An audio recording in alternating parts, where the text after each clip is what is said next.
Now, imagine with me, if you will, London in the 19th century. The air is heavy with fog, and the soft, golden glow of gas lamps flickers along the cobblestone streets. Take your time picturing it. The atmosphere, the quiet, as though the city itself were holding its breath.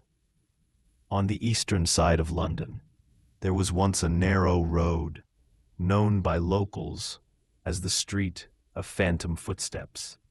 Such an evocative name, isn't it? As you imagine it, think of the muted colors you might use in a painting.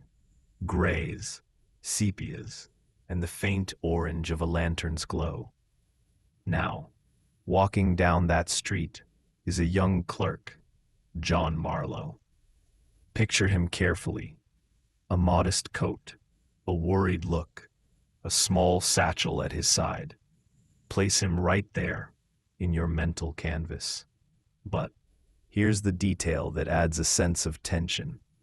Behind him, footsteps echo. Deliberate, steady.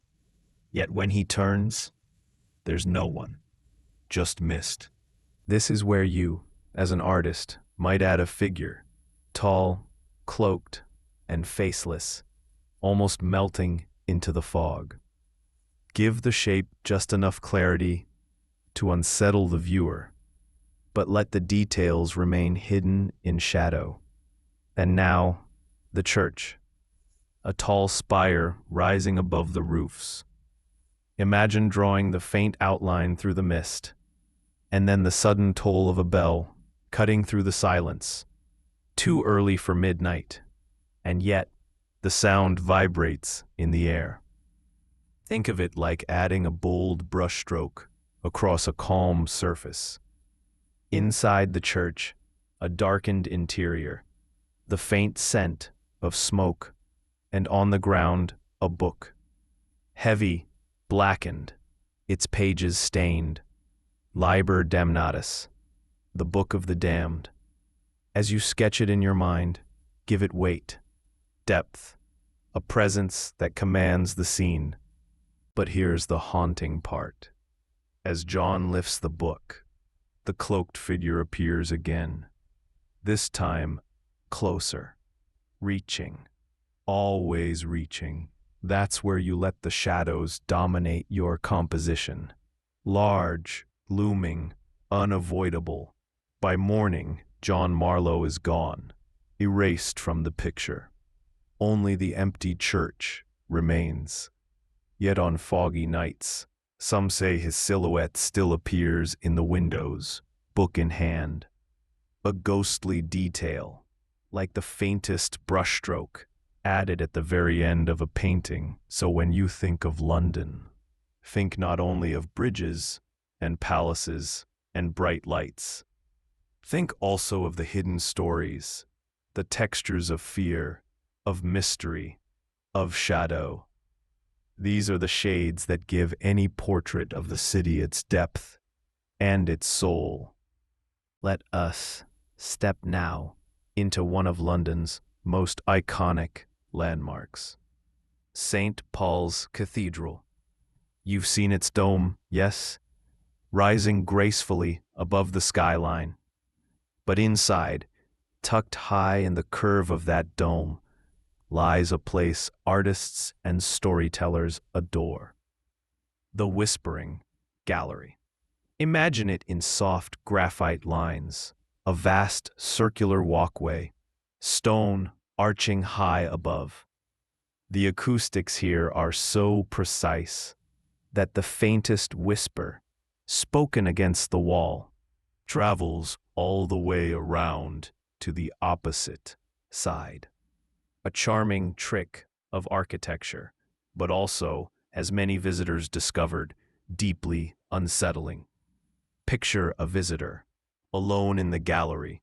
He presses his lips to the wall, tests the legend with a quiet word. Yet what comes back is not his own voice. It's lower, slower, a whisper he does not recognize. Add this detail into your canvas. A face tightening with fear, eyes darting toward the shadows. Witnesses had sworn that sometimes the gallery speaks back, not with echoes, but with messages, names, warnings, even confessions, a soft, hissing dialogue that chills the soul.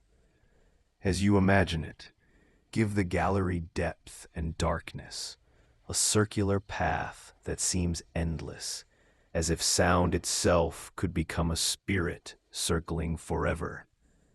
Today, of course, tourists laugh and test the whisper for fun, but some leave pale, uneasy, as though they heard something they should not have. That is the delicate brushstroke of fear hidden beneath the beauty of the cathedral's design, a reminder that in London, even a whisper may not belong to you alone. The Black Dog of Newgate.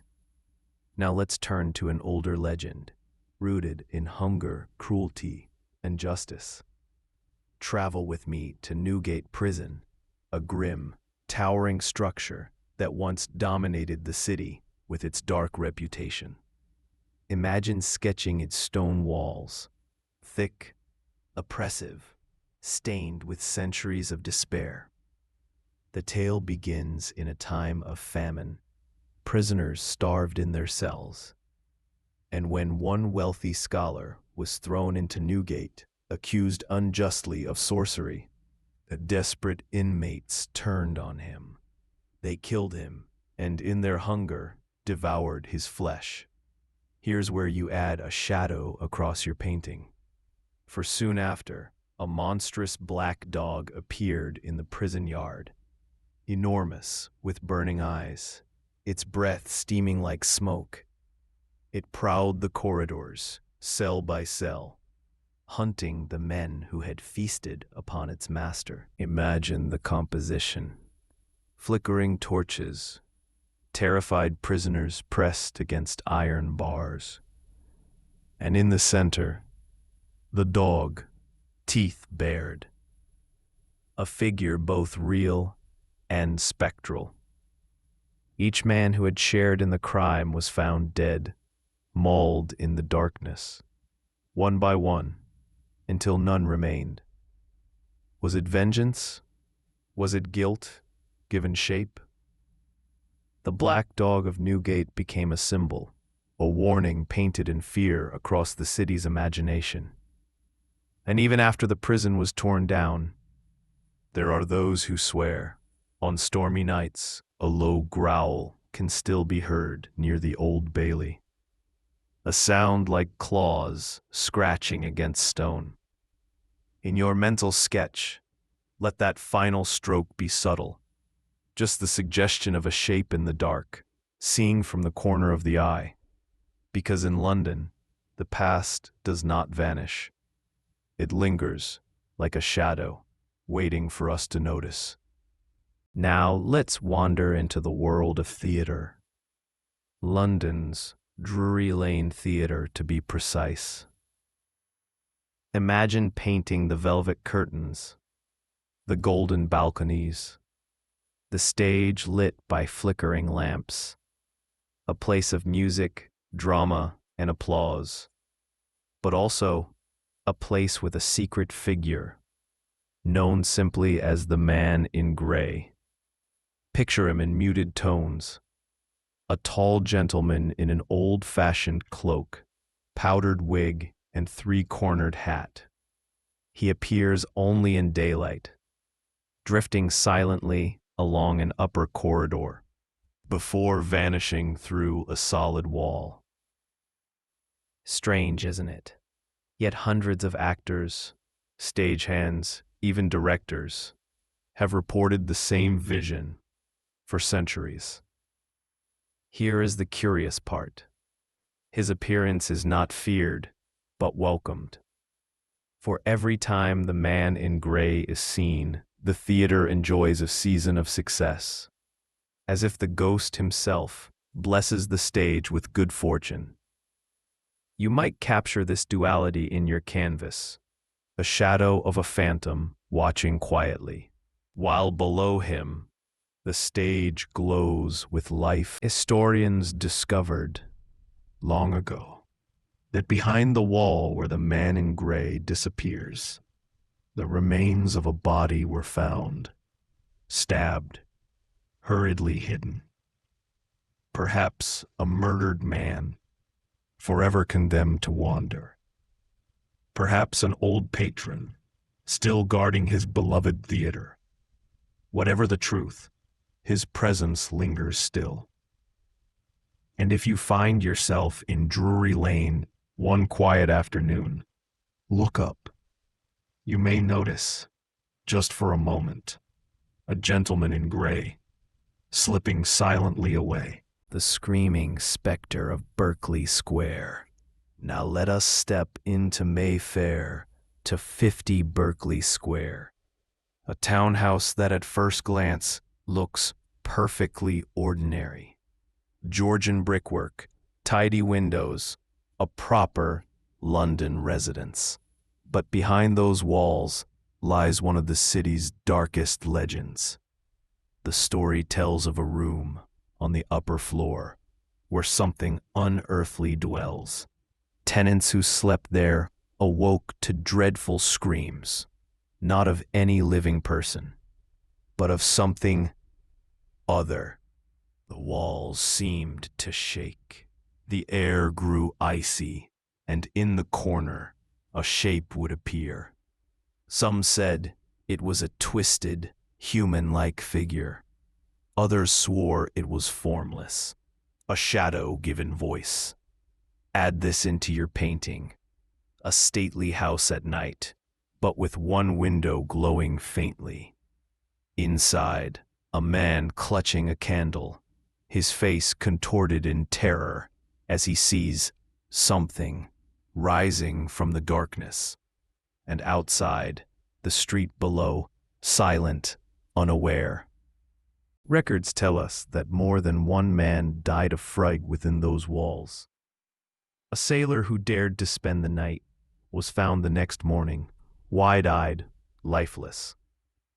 Even hardened investigators admitted they could not bear the room for long. Today, the house stands quiet. The upper room is locked, and no one is permitted to stay there. But locals passing at night still report faint cries drifting down into the square. A reminder, perhaps, that some canvases of fear are never truly finished. They simply wait for the next hand to add another stroke.